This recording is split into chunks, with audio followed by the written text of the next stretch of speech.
Hello friends, कैसे हैं आप लोग। सबको मेरा जय भीम, नमो बुद्धाय। बाबा Saheb Ambedkar life and mission में अम्बेडकर ने ब्रिटेन द्वारा भारत के आर्थिक शोषण की कड़ी निंदा की। प्रोफेसर एडविन सेलिगमन व अन्य प्रोफेसर ने इसकी भूमिका लिखी थी। भूमिका में सेलिगमन ने इस महत्वपूर्ण ग्रंथ की सराहना करते हुए लिखा, यह ग्रंथ इकोनॉमिक्स के क्षेत्र में अनुपम कृति है, जिसमें मूल समस्याओं को उठाया गया है और इस प्रकार रेखांकित किए जाने वाले सिद्धांतों का ऐसा अध्ययन और कहीं नहीं देखा गया। इस शोध ग्रंथ में डॉक्टर अंबेडकर ने ब्रिटिश साम्राज्यवाद द्वारा भारत के आर्थिक शोषण की जो नंगी तस्वीर दुनिया के सामने रखी, वह डॉक्टर अंबेडकर जैसे देशभक्त द्वारा ही संभव था। यह एक ऐतिहासिक दस्तावेज है। भारत के किसी भी अन्य राजनेता ने ऐसा दस्तावेज तैयार नहीं किया। उन्होंने इस साजिश का पर्दाफाश किया कि 1833 के एक्ट के तहत साम्राज्यवादी शासन के लिए आर्थिक प्रबंध किया गया था। उन्होंने विस्तार से विश्लेषण कर ब्रिटिश नौकरशाही तथा इसके जरिए साम्राज्यवादी शोषण की निंदा की।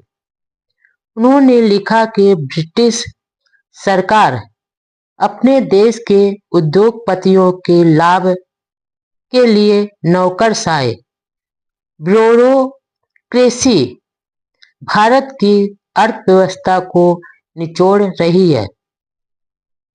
उन्होंने ब्रिटिश सरकार की कड़ी निंदा की। डॉक्टर अंबेडकर ने किताब के उपसंहार में लिखा है, राजनैतिक स्वाधीनता पाने के दो मार्ग हैं, एक है सैनिक शक्ति और दूसरा है नैतिक सामर्थ्य। जिस देश के पास सैनिक सामर्थ्य नहीं है, उन्हें अपने नैतिक सामर्थ्य को बढ़ाना चाहिए।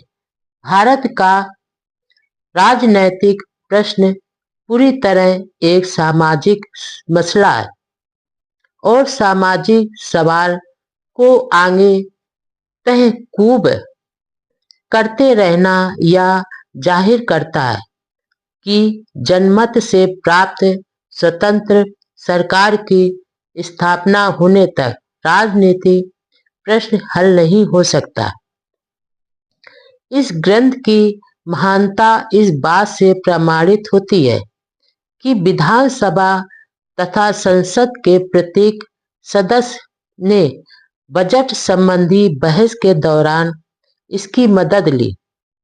इस किताब के प्रकाशन के बाद डॉक्टर अंबेडकर को भारतीय मुद्रा संबंधी शाही आयोग के समक्ष साक्षी देने के लिए आमंत्रित किया गया। वहां डॉक्टर अंबेडकर को यह देखकर सुखद आश्चर्य हुआ कि आयोग के हर सदस्य के हाथ में उनकी यह किताब थी। न्यूयॉर्क में अध्ययन के दौरान डॉक्टर अंबेडकर दो बड़ी बातों से बहुत प्रभावित हुए।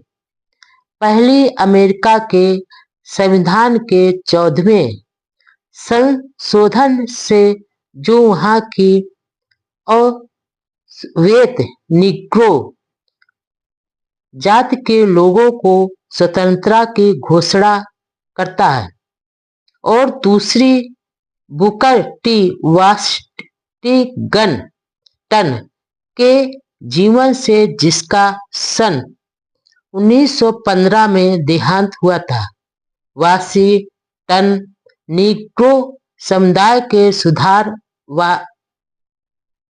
सुधारक व शिक्षक थे, जिन्होंने नीग्रो लोगों में टस्केगी इंस्टीट्यूट के जरिए शिक्षा का काफी प्रचार किया और नीग्रो लोगों को सदियों की गुलामी से मुक्ति मिली। डॉक्टर भीमराव भारत के अछूत वर्ग की गुलामी की बेड़ियां तोड़ने के लिए वैसा ही काम करना चाहते थे। देश भर में स्वराज व स्वदेशी की आवाजें उठने लगी थी। क्रांतिकारी युवा ब्रिटिश शासन को हटाना चाहते थे, आजादी के गीत गाते थे, लेकिन हमारे करोड़ों भाई स्वदेशी गुलामी का जीवन जी रहे थे। उनकी गुलामी की बेड़ियां तोड़ने के लिए मेरा मन तड़पता था। यहाँ न्यूयॉर्क में अध्ययन के सिवा मुझे कुछ नहीं सूझता। अपने दुखी समाज के लिए स्वतंत्र देश के कानून सीखकर जिन कानूनों के बल पर विषमता से भरा समाज बनाया है, वह समाज व राज व कानून बदलकर समानता, स्वतंत्रता व बंधुत्व स्थापित करने वाला मार्ग मुझे खोजना था। मेरे पास खाने के लिए खाना नहीं था, मौज मस्ती के लिए समय नहीं था। इस अन्यायी व विषमतापूर्ण समाज से हमें मुक्ति चाहिए। पहले विद्या की संजीवनी, फिर विषमता से संघर्ष। उस समय अमेरिका व इंग्लैंड में स्वतंत्र विचारों का संपन्न समाज था। जब मैं महाभारत के जातीय भेदभाव व छुआछूत की बात कहता तो उन्हें बहुत ताज्जुब होता। उन्हें ये बातें सच नहीं लगती थी। वे कहते थे, इंसान इंसान के बीच या कैसा छुआछूत, पीने के पानी के लिए इतनी पीड़ा, यह कैसे हो सकता है? पर यह सच था। भारत का व्यक्ति दुनिया में जहाँ जाता है, जात व जातीय भेदभाव ही साथ ले जाता है।